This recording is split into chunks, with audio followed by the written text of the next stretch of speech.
ambil. Jadi saya memilih tentang panggilan. Kebayang untuk pindah kumawi bila kita menjawab apa ya, jawatan terutamanya dalam pelayanan di gereja. Mungkin kadang-kadang kita ragu-ragu sebab kita terpikir udah layak, akhir saya tidak sesuai. Banyak lagi yang layak, banyak lagi yang lebih oke dari saya. Akhir, mungkin kita berpikir begitu terpilih ini. Tapi hari ini kita mendengar dalam pembacaan kedua daripada Rasul Paulus umat di Efesus. Apapun pelayanan kita di gereja, bukan kita yang memilih diri kita, dan bukan itu kehendak kita. Tapi kita mendengar hari ini kurang dari Paulus berpindah ke bawah umat di Efesus. Ya, sebelum ya, dunia ini dicipta, kita sudah dipilih oleh Tuhan. Jadi, aku menjawab mungkin pelayanan sebagai warden, sebagai law, sebagai PIS, sebagai pelayan community, sebagai KWK, sebagai belia, sebagai altar service, sebagai choir, gitaris, ya. Semuanya itu terpilih kumawi sudah ditentukan oleh Tuhan sejak dari awal. Dialah yang memilih kita. Maka bersyukurlah terpilih kumawi dan kita di dunia yang sementara ini kita berkesempatan untuk melayani kerajaan Allah. Apa-apa kerajaan Indonesia lebih kerajaan Allah. Tidak pikir. Jadi tangan ke waktu pembacaan yang kedua, pertama terkait Umawi. Nah, sekali kita belajar daripada siapa? Profet atau Nabi Amos. Ya. Bila Amazia, ya, Imam Amazia menyuruh dia pergi ke Yudea untuk mau ya, mewartakan kabar baik di sana. Apa kata Amos? Hingga dia melayakan doa. Saya bukan profet, saya bukan nabi. Dia menerima memantamong dan ambil diri-diri. Memantamong, dibiarkan itu memungut juga ini buah-buah hutan. Itu jawaban dia. Saya bukan nabi, tetapi dia bilang Tuhan yang memanggil saya. Dan menyadari panggilan Tuhan itu, Amos dengan rendah hati dia membuka ya, dirinya kepada Tuhan dan membenarkan Tuhan menggunakan dia sehingga Amos menjadi salah seorang profet atau nabi yang terkenal pada masa itu di Israel, khususnya di Yudea. Bagaimana Amos digunakan oleh Tuhan untuk menegur manusia karena hidup pendosaan mereka, dan lebih lagi begitu Amos berani menegur para pemimpin-pemimpin yang rakus, yang menindas rakyat pada masa itu. Dan semuanya itu datang dari mana? Amos hanya seorang gembala, seorang pemungut hasil hutan, tapi telah dipakai oleh Tuhan sehingga dia boleh berbicara dengan luar biasa. Nah, betul juga kalau kita lihat firman Tuhan hari 5 yang lalu dibilang, bila kita dipakai oleh Tuhan, janganlah kita takut apa yang kamu mau cakap. Ya. Mungkinkah kamu Raja 5, Raja 6, Raja 7, Raja 8, tidak tinggi sikul, tetapi bila Tuhan menggunakan kita akan boleh berkata-kata. Karena kita berkata-kata bukan kehendak kita, tapi kita berkata-kata karena kehendak Tuhan. Jadi ini satu affirmation, ya, satu peneguhan bagi kita. Jadi dalam pelayanan kita, bersyukur atas apapun pelayanan kamu hari ini, dan jangan sekali saudara-saudari ya, mempertikaikan lagi status pelayanan kamu, bagaimana kamu dipilih, karena kata-kata Paulus, kita sudah dipilih oleh Allah sejak sebelum Dia menciptakan. Jadi kita melayani bukan karena accident, terpilih kemana. Oh itu bagaimana memilih dari tidak. Sebab pemilihan di grup kita bukan macam itu, pemilihan itu menjadi pemimpin negara kita, tapi kita selalu gunakan pembela hati. Dan kita dengan campur tangan Tuhan dan kuasa kudusnya, maka kita dapat memilih pemimpin-pemimpin yang mewakili gereja kita, dan khususnya di bumi. Dan mari kita ambil nasihat Yesus dalam Injil hari ini. Dia telah mengingatkan para muridnya. Bila Dia mengutus para muridnya, Dia memberi mereka kuasa untuk melawan kuasa tembiru pengharapan kebenaran. Jadi bila kamu dipilih oleh Tuhan menjadi pemimpin di tempat kamu, jadi bila kita dipanggil untuk melayani, jangan takut. Tiba-tiba mungkin ada kerasukan di sini, jangan takut untuk mau melayani, karena bila kamu melayani dengan mantan gereja kepada kemawi, kamu akan kuat, kamu akan dimampukan, kamu akan dilindungi. Udah tadi iman gereja melindungi kamu.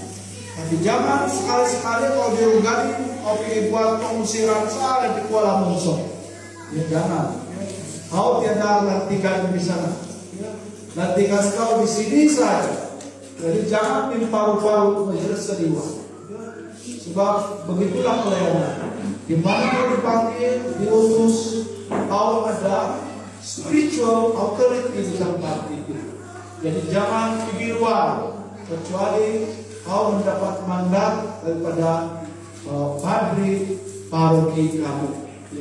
Lebih lanjutnya kamu mungkin menjadi ketua apa yang dipanggil sebagai PKK. Jadi sebagai PKK, tugas kau adalah membantu gereja melayani di seluruh paroki. Itu berbeda. Jadi berhati-hati, jangan dibawa oleh keseronokan pelayanan sehingga kamu lupa diri dan kamu lupa kedudukan kamu. Nanti ingat, kamu melawan depan, biasa ini kamu melawan kuasa kejahatan kegelapan. Jadi kita perlu bantuan daripada Tuhan. Itulah sebabnya, seperti selalu saya ingatkan sebagai ibu bapa, bila anak kamu sakit, sekali lagi saya selalu kasih balik. Bila anak kamu sakit apapun, mungkin bila anak kamu mungkin ada kerasukan, mungkin gangguan kuasa kejahatan kegelapan, jangan takut. Sebab sebagai ibu bapa, kamu ada spiritual authority kepada keluarga kamu. Jadi bila anak kamu sakit, doakan, tumpahkan tangan kepada anak kamu. Kecuali kau nak lawang, boleh petilah. Kalau dia menumpang tangan tangan, jika satu kali 1 tahun, bisa bayangkan. Itu memang tidak boleh lah. Tapi kalau kau selalu pergi sembahyang, kau selalu menjaga hidup kekudusan kau, dan lagi kau punya perkawinan kena berkat, jangan takut. Kalau kau punya perkawinan tidak kena berkat, jangan sekali-kali. Sebab menjadi kau tidak ada perlindungan. Dan bila kamu ada pemberkatan perkawinan, hidup spirituality kamu bagus, bila anak kamu sakit, doakan, tumpahkan tangan sebagai bapa dan mama, tumpahkan tangan, doakan anak-anak kamu. Gunakan authority, kuasa yang diberikan oleh Tuhan melalui sakramen perkawinan kepada kamu.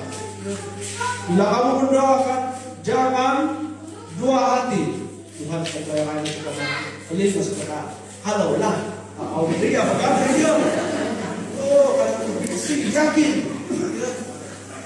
masih kita bercakap dengan authority.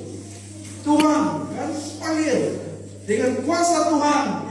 Saya begitu mengusir engkau jika ada kuasa kegelapan yang sedang mengganggu anak saya. Begitu Pak. Kalaulah Tuhan. Kita mari sebut dengan keluarkan dengan iman, kepercayaan kamu bertanggung jawab, kamu ada kuasa kepada. Dan jangan lupa, semua kita sebabin keluarga, kau lagi yang pergi kasih pengusiran, kau tidak akan nama-nama dia. Itu ada ibu bapak sana. Jangan suka-suka.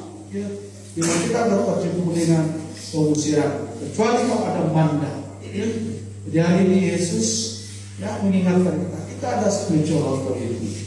Dan yang kedua untuk menaik Romawi, kita nampak Yesus bilang kalau kamu pergi rumah-rumah, kalau rumah itu tidak menerima kamu kasih buka itu abuk di kaki kamu sebagai terima. Kemudian pelayanan ini, pertobatan ini bukan paksaan tapi naik Romawi. Tapi kita usahakan agar setiap keluarga berpindah Romawi mengalami damai kasih Tuhan. Dan itulah tanggung jawab kita sebagai KKD. Nah, jadi setiap kita berapa KKD sini? 6.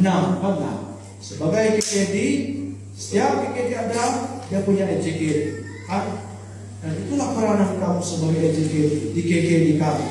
Mencari yang sesat, seperti Nabi Amos, mencari yang lawan, mencari yang keluarga bermasalah, mencari pasangan yang bermasalah.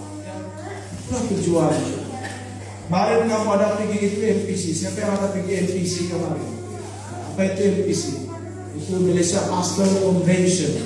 Sangat bagus sebenarnya ini, karena salah satu dokumen yang sedang kita gunakan untuk menjangkau keluarga yang telah digunakan yang telah ditulis oleh Sri Paus kita adalah Amoris Laetitia. Amoris Laetitia ini adalah tentang keluarga. Kita melihat banyaknya masalah dalam keluarga, bermacam-macam masalah dalam keluarga. Bagaimana kita menjangkau keluarga itu? Jangan hukum mereka, jangan tolak mereka, jangan hina mereka, jangan mempunyai pandangan sinis terhadap mereka, kata Sri Paus. Tetapi gunakan tangan kita, tubuh kita, gunakan apapun yang boleh kita lakukan untuk mencari orang-orang ini, membawa mereka kembali ke gereja agar mengalami damai kasih Tuhan. Kalau tidak dapat, belum lagi kena berangkat gereja, kita bantu. Dan dalam proses itu bawa mereka mendekat gereja, apapun pelayanan, kita bawa mereka sebagai wardengkah, sebagai keselamatankah, sebagai kita bawa mereka supaya mendekat, supaya mereka tidak diasingkan atau mutasi. Jadi dokumen ini sangat bagus sekali.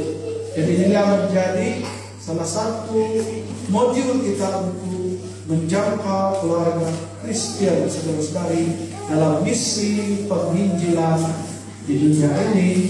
Dan semoga dengan adanya Amoris Laetitia ini, keluarga-keluarga Kristen di tempat kita, di kesukupan kita, di paut kita dan di KKD kita, saudara-saudari sungguh-sungguh mengalami kasih pengampunan. Amin.